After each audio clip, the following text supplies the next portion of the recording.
Good morning on purposers. Let's take a deep breath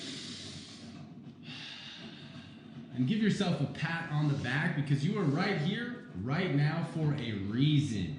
Welcome to the On Purpose podcast, where we are looking to empower ourselves and others to live life with more passion and more purpose. How are we doing this morning, Jared? I am great. How are you, Ali? Doing fantastic. I'm truly humbled by the responses we're getting from the listeners. We got messages over the weekend about people listening to this on the elliptical, during their workouts, before bed, first thing in the morning. So I want to make sure you guys understand that we are extremely grateful for that and humbled by the fact that you choose to spend part of your days with us.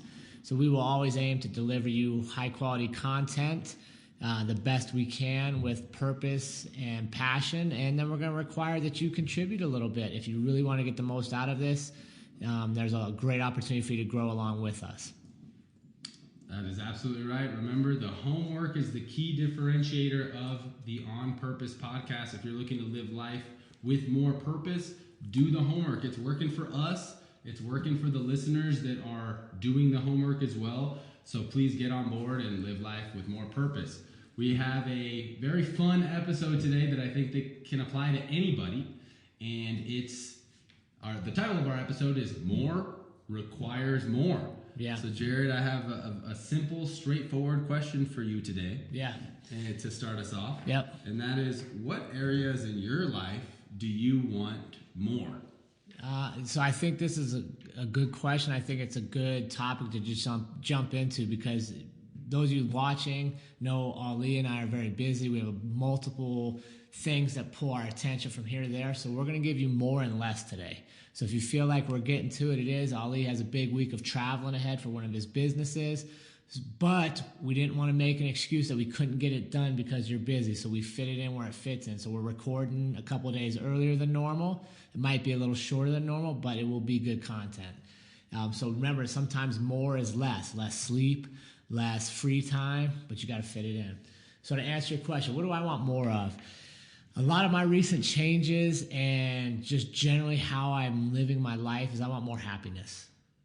I just want to be happier. And I think too many people externalize that happiness is something the universe gives me or that other people provide me. And I truly believe happiness is a choice that you make every day and where you spend your time, what you're going to do, who you're going to surround yourself with. So every day I seek more happiness out of my days. And that is really, at the end of my day, and that's kind of the question I ask before I go to bed is how was my happiness meter today? Did I put myself in positions to be happy?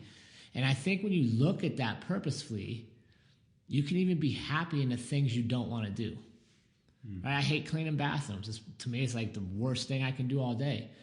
But I do it at the gym every day, twice a day. It makes me happy. Why? Because I have a gym to clean bathrooms in. I have people that show up there expecting clean bathrooms. So that makes me happy to meet their needs, and it's fulfilling my needs. So it's kind of a goofy example, but I like it. So Jared, you said you want more happiness, and that happiness is a choice. So for you, does that mean that you just need to cultivate the habit of choosing happiness more often? I think you cultivate the habit of looking for happiness. Okay. But then you also have to follow up with the actions that create happiness. So I can wake up all day and say I want to be happy. But if I'm in relationships that make me miserable, I'm doing a job that makes me miserable, I'm doing things that I don't want to be doing just because somebody else expects me to do them, or it's become what I've done for my whole life, so I continue to do them, then you're probably not going to be happy. However, if you look for happiness and then seek ways to become happy doing it, I think it follows through because now your actions are meeting what your intentions are. So for me, a big thing was retiring from police work. Right? It was a point in my life where I just knew there had to be more for me. I knew there had to be more that I was capable of doing and that I wanted to do. And I had to leave that environment to find more happiness elsewhere. So what does it mean? It means less security, less health benefits, a lot of less tangible things. But what do I get? I get much more internal happiness spending my days doing stuff like this instead of having to be somewhere else because somebody else wants me there. So I think you can choose happiness, and I think it's great. But I think, I'm picturing in my head the people standing in front of the mirror saying, I'm happy. But then they leave and their actions don't match what they're trying to intend. So I think you have to act. So quite honestly, you have to know what makes you happy. Yeah. To me, coaching people, giving information, sharing experiences, learning from each other makes me happy. So how do I find more happiness? I do more of that. How do you do that? You create podcasts, you write blogs, you coach at the gym, you know what I mean? That makes me happy. So I think where people struggle a lot of times is they don't really identify what it is that makes them happy. What about you? What do you want more of in your life, and what kind of things are you doing to make that happen? For me, I want more opportunities to speak and inspire. So for the listeners that don't know, I am a very well-seasoned Toastmaster veteran. I actually just got elected to be the Eastern Division Director for District 26, which District 26 covers Colorado, Wyoming, part of Nebraska as well. Toastmasters is an international public speaking and leadership organization, and I went to my first big conference this year, and there's a big age gap. A lot of the older leadership is realizing that, we need to bring up some younger leaders, and I was definitely the youngest division director by far. But what I realized is that in my Toastmasters journey, I think I've put more focus in the actual leadership aspect. Like right now, I'm the president of my club. I'm an area director, which is a small, my area is about 4 clubs, but now as a division director, I'm going to be responsible for overseeing 25 clubs, but it'll be delegating to other area directors. But I've realized that I've kind of put the actual speaking, the act of speaking, giving speeches in the back seat.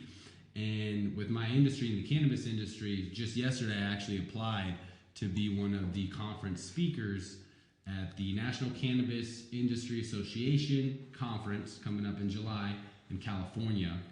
And I want to speak more. I want to just get out there, get on stage, speak, inspire people, whether it's something like this. This has been a huge inspiration for me, getting the practice of speaking more. And I want more opportunities, because that, I think starting with that is going to lead to other things that I want more of. I want more gratitude and love in surrounding me in the world. I think if I'm speaking about that, that's going to happen. And then I want more money. I want more money to be able to do the things that I want and to be able to spread good in the world, but also for selfish things. I want to get a 7 Series BMW. I want to get a badass house, a beautiful house. I want to be able to invite, it'd be cool to be able to invite the whole Trials team to watch UFC fight, come to my house, we'll grill out. I want to have money to do a lot of those cool things. I want to have money to take my whole family on a trip. So it starts with, I think, more opportunities to speak and inspire, and that will lead to more gratitude, more love, and more money. So those are the things that I want more of, Jared. So I appreciate you wanting all that, but I think where a lot of people struggle is they want more, but they want to put in the exact same effort and expect more to arrive. They want to have the same habits, yet they think the results will produce more. One of the ways I think about this is I hear people all the time, I want more money, more love, more tangible things, cars, houses. But then I hear them constantly talk about watching the latest series on HBO or Netflix, and they know all the characters in that, and they've seen every new movie. And I'm just thinking in my head, like, I don't have time for that. Mm-hmm. Like, I literally can't sit and watch 6 seasons of Games of Thrones or how many seasons there are, because the more I want requires more from me. Mm-hmm. And I think that's where we need to get better, is understanding if you want more, you have to put in more. Yeah. So for you have a lot of great goals. And I think it's interesting, your answer and my answer were a little different, I think, due to our generations of where we're at in life. Mm-hmm. Like, quite honestly, I've wanted a Jeep my entire life since I was a little kid. I bought myself a Jeep when I retired. Mm-hmm. So I have a lot of the tangible. I have a house I love. Mm-hmm. I have the physical things. So what I'm looking for is more that feeling of I just want to be happy. Because I see a lot of people that have more than me that are unhappy, and I see people with less than me that are happy. So to me, I'm focused on happiness, which is good, right? That's my thing. And you're at a stage in your life where you're still establishing yourself and creating tangible things, because those have been the dreams where I've kind of fulfilled that piece, and now I'm on to the next journey. So I like the contrast in that, because I think while they're different on the surface, they're exactly the same down below. Yeah. Well, I want to challenge you on that idea a little bit and ask you, why do you think that the area you chose is happiness? Because for me, frankly, I think you're such a happy person all the time. You know, when I see you, and I know that, you know, you discuss adversity and challenges and stuff, but I feel that you're inherently happy for the most part, that you really know how to control that. If you're not, I feel like I am. I truly feel like I am, where I can be having the worst day, and I think that the foundation I built with gratitude, where I'm pretty much always happy. I mean, of course, there's times where I'll be pissed off or whatever, but I really feel that if I weren't to get everything that I want more of, that I would still be happy. So I think I don't know if it's reversed. You know what I mean? Because I think that I've finally gotten to the place where my happiness isn't behind the achievements. My happiness does come from within. I mean, I wake up, I start every day with the gratitude. But see, I think that's what your key is. You practice it. I think many of our listeners, happiness is a little more elusive. Success is a little more elusive because our habits aren't building what we say we want more of. Right? So you're satisfied with happiness. Right? So you're looking to that next level because you're practicing it every day. I'll be honest with you, I've had probably 4 or 5 different meetings with people since I've retired that knew me as a police officer. And we're like, you just feel different, man. Like, I can just feel it from you. Honestly, it was a huge weight lifted off of me. And am I generally happy? I think so. But were there periods of my time where I questioned what I was doing? Yeah, absolutely. Did I question whether this was the life I was supposed to be living? Absolutely. And I think what you guys see now is the process of maturation and really just self-assessing and trying to identify where I was versus where I want to be and how do I get there. So, I mean, probably some of these listeners would be like, oh, I could tell you stories about Jared that when he wasn't happy and he struggled a lot. And I think, honestly, that's why I'm much happier now, is because I've been places where it wasn't happy. This is good coffee, by the way. Appreciate that. Yeah. Jared upgraded me from... I upgraded. Ethically sourced, good, fair traded coffee. So anybody wants to work with us, we're in for it. Yeah. Well, does that make sense? Like, it does. I think... But see, I think that's the key.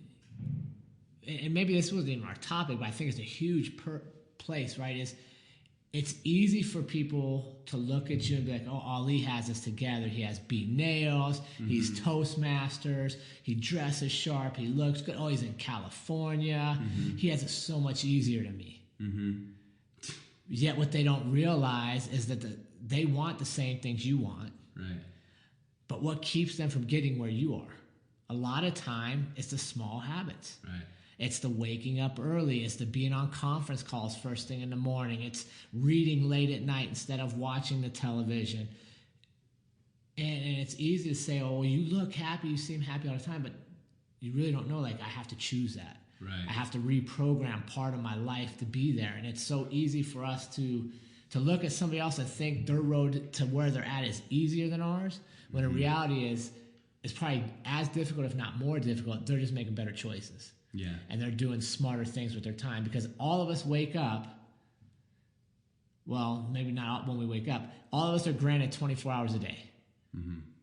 What time you wake up, maybe you have less, maybe you have more, depending on, compared to your neighbor, right? Because if they're sleeping till 9 and you get up at 5, you just made your day 4 hours longer. So I think it's small things like that nobody sees you doing. That's exactly what that propels you. That's exactly what it is. And maybe we should change the episode title not to More Requires More, but More Requires More Focus, right? Because it's not more time in the day, it's just where the time is going.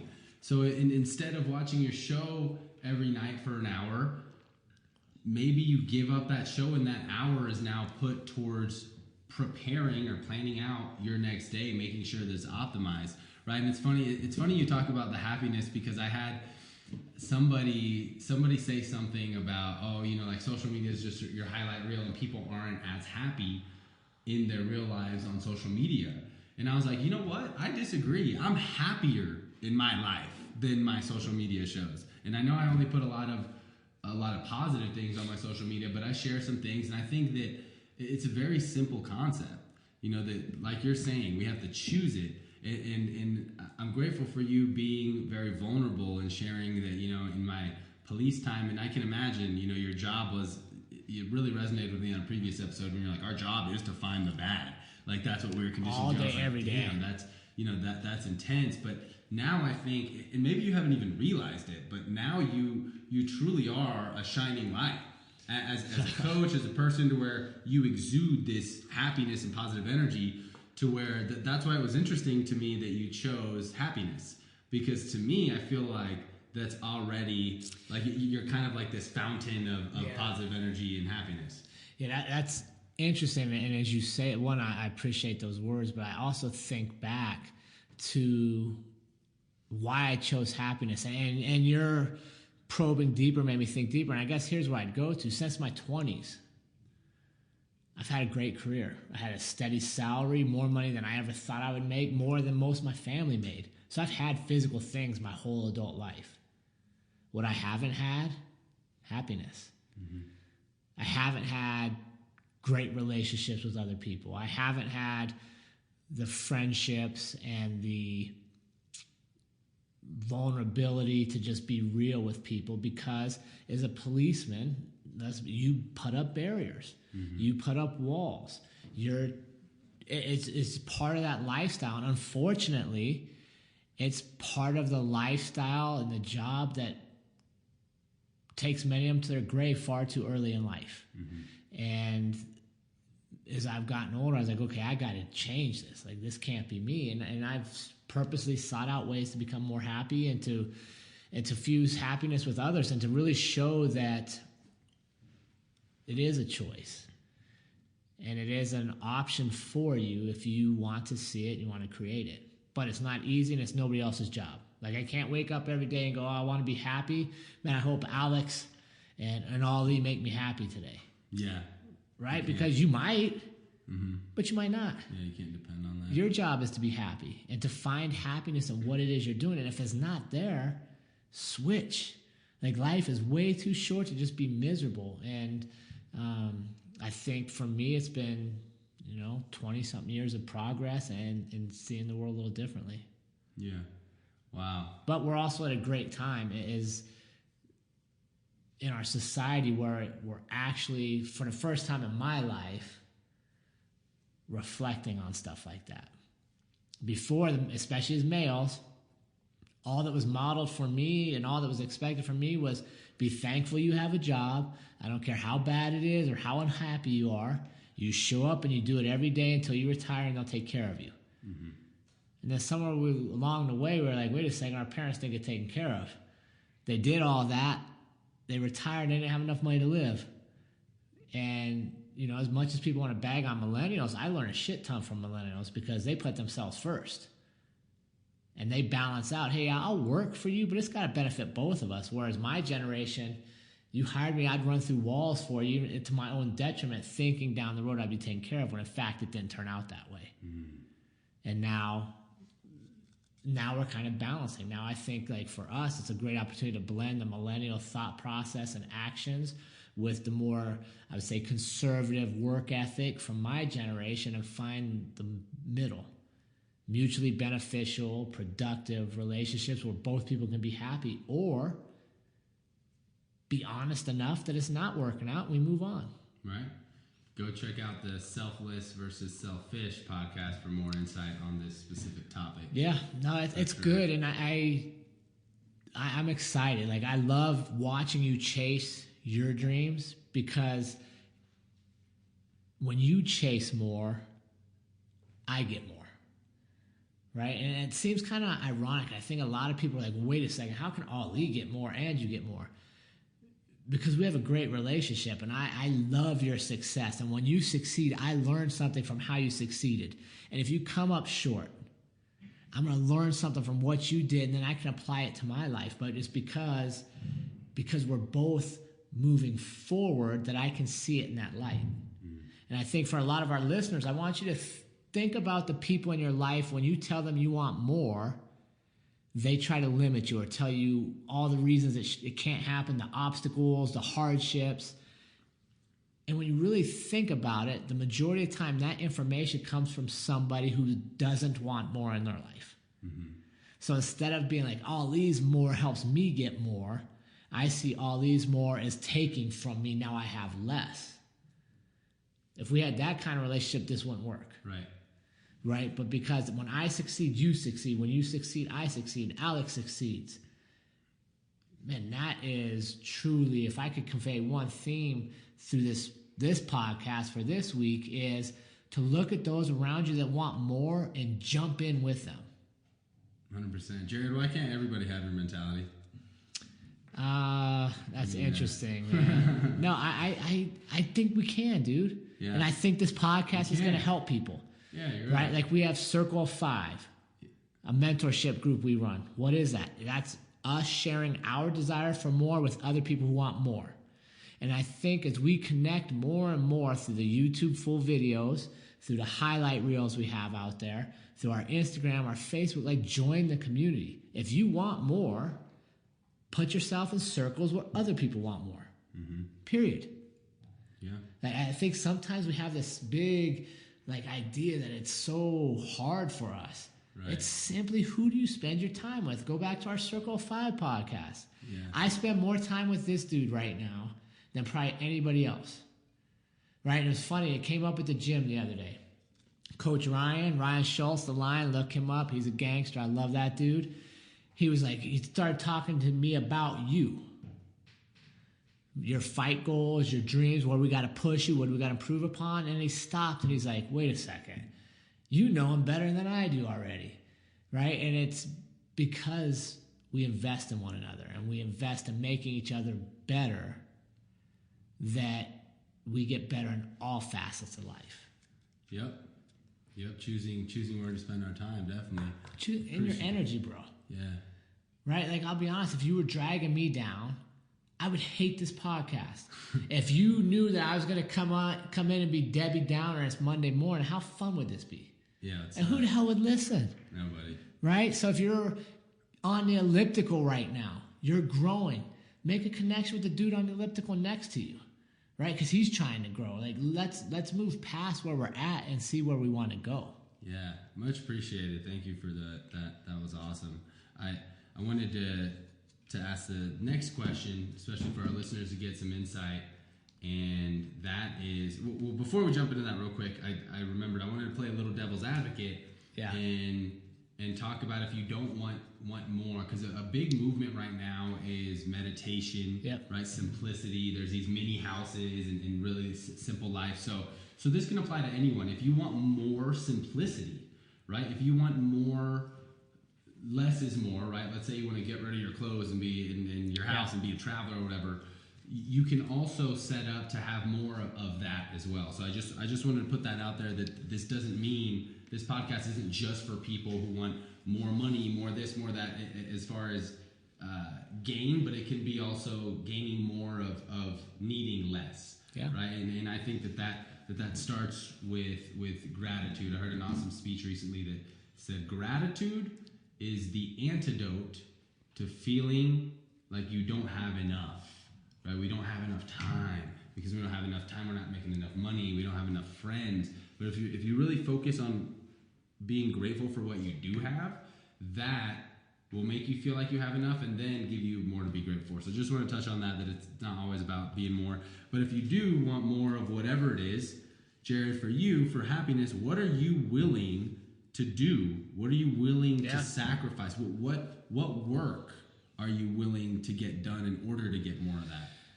I think first off, I'm willing to limit who's around me. And if you're negative, if you're a person that isn't seeking more, whatever it is in your life, you're not positive, you're not moving forward, then we don't spend a ton of time together. So I think that's good, right? Limiting and knowing who's around me. I'm willing to sacrifice a lot, leaving the career field. I gave up guaranteed pay, guaranteed benefits. Yeah, I could have easily done that job another 10 to 15 years. Roughly, that's about $1.5 million on the table, but it wasn't happiness. So I walked away from it. And it's crazy because I had my first financial coaching call last week, in which a year I'm making far less money than I've ever made. Right? Think about it, I'm making far less of the actual resource. Yet my financial position looks great according to my coach because we're sacrificing more, eating out less, buying less stuff we didn't need. We streamlined our bills. We actually downsized houses to make this possible. So less is more. Yeah, less is more for us. And you know what's crazy? We had a big house. Too big for us. 5 bedrooms, 3 bathrooms, big ass yard. I hated having to mow. It was too much work. And when the family was home, you couldn't find each other. The house was so big. Right? So we had more space, less connection. Less true interaction with our family. So by downsizing the house, we went from more house to less house. But I'd argue we gained more because now when we're home, we know each other's home because the house is small.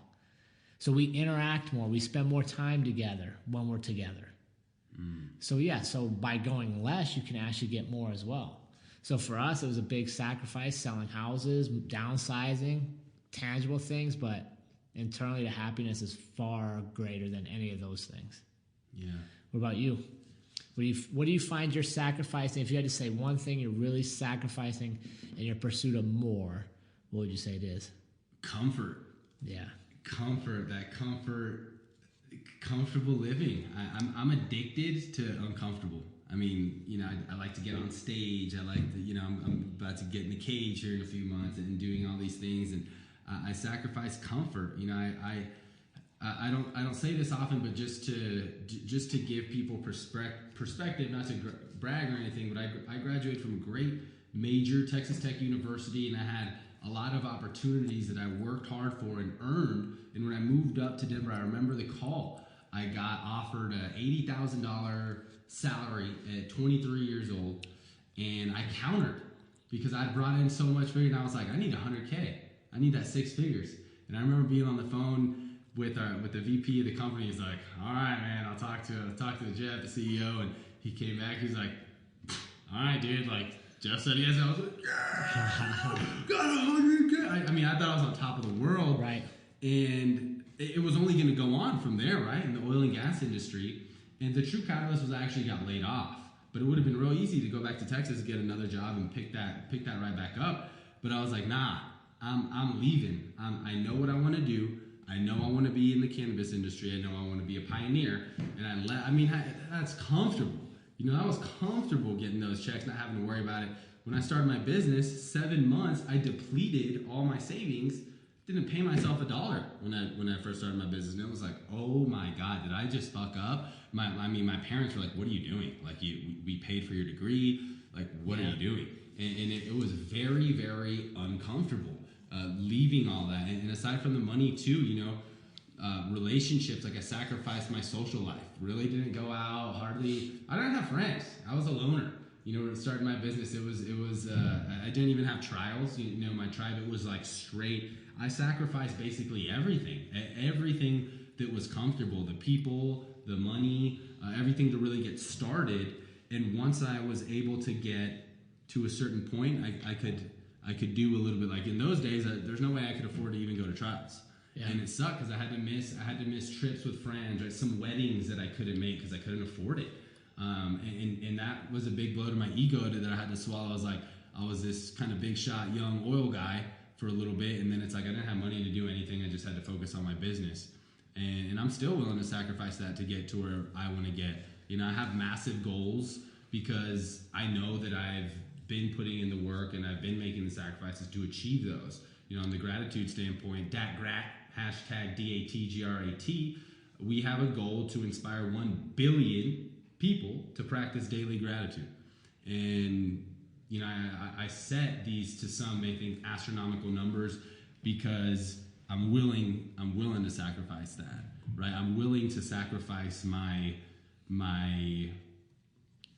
health, my physical health, by getting in that cage, because I know the return of having that experience to keep composed in a high stress situation is so valuable, right? I'm willing to sacrifice sacrifice looking stupid or looking silly by getting up on stage and giving a speech, doing things like that. So I'm willing to sacrifice a lot. Yeah, and I think your perspective is right on, and something we need to share is you're not looking for immediate ROI on this. You're not doing it today and expecting it to all pan out tomorrow. You know that you have to do it day after day consistently, and the return will come sometime in the future. And I think that's where the difference between us age-wise plays in, is I've been planting seeds. So yeah, do I seem happy today? Yes. Where does happiness come from? I planted it years ago. 5 years ago, I started making plans to transition out of one career into another. But I had to do it day after day. And I think too many times people, when they don't get that immediate return, lose sight of what they were going after. And they very off the path. So yeah, you're sacrificing a lot now, but it seems worth it because you're looking at a future 20 years down the road, 10 years down the road, 5 years down the road. You're not basing what you do today on, if it doesn't pay off tomorrow, I'm not happy. I'm not doing it. Right. And I think we got to make sure our listeners have that perspective that we're talking long game here. We're talking life, right? 80, 90 years. Like what you're planting today will continue to reap benefits down the road. Or what you fail to plant today, you can't expect a different outcome tomorrow. Yeah, and it's important too to look at what you're considering your sacrifice, right, or your work. And I think that's even more important than the end goal, is choosing the work and the sacrifices that you enjoy working on or sacrificing. Yeah. Right. For example, for your health, let's say your end goal is health. You have to sacrifice good food or whatever you like, and then the work is working out in the gym. But if you don't like lifting weights, don't lift weights. Go rock climb, or for us, MMA. Go make sure that you're doing the work that you enjoy, so it doesn't seem like a sacrifice. Right? I think that sometimes we get too deep into thinking that it's this huge sacrifice, and I'm doing that. No, frankly, I love my long days in here. I love the tedious work. Yeah, obviously sometimes it's like, but because I know what the end goal is, and because I know like it's part of the work, I enjoy it. I enjoy going and networking with people. Yeah, there's some things I don't like, the analytics reports and some of the more tedious work that I have to do, but I can find small parts of that work that I still do enjoy. Sure. So kind of like you were saying, like choosing, like your bathrooms. Yeah.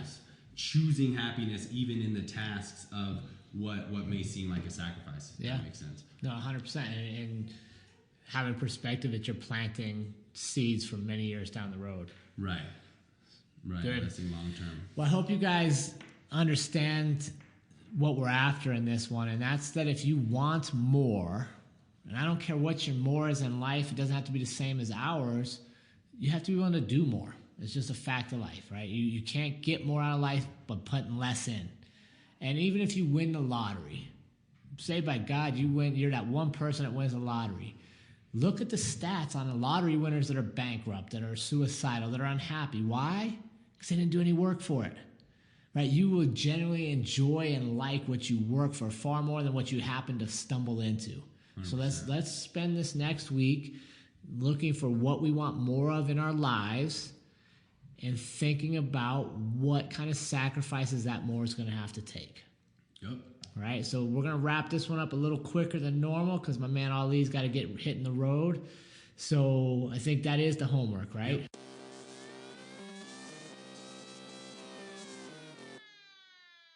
So identify what it is you want more of in your life, and then what are you willing to sacrifice or going to have to sacrifice to make that more a reality. And then remember to shoot us your homework. We've been getting a lot of homework off the Instagram DMs. We're on Facebook. You can email us at onpurpose.official@gmail.com.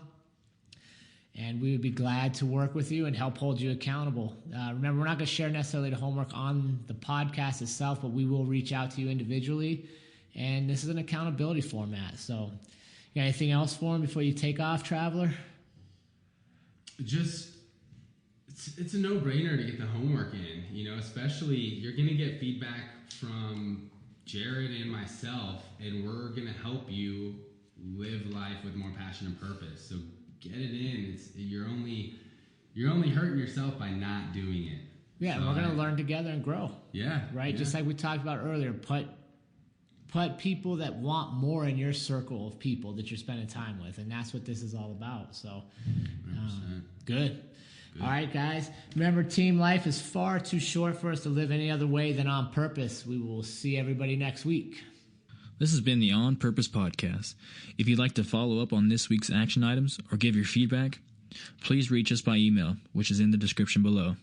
If you'd like to keep up with Jared or Ali, check out their Instagram accounts, both of which are in the description below. Thank you all for listening, and we will see you next week.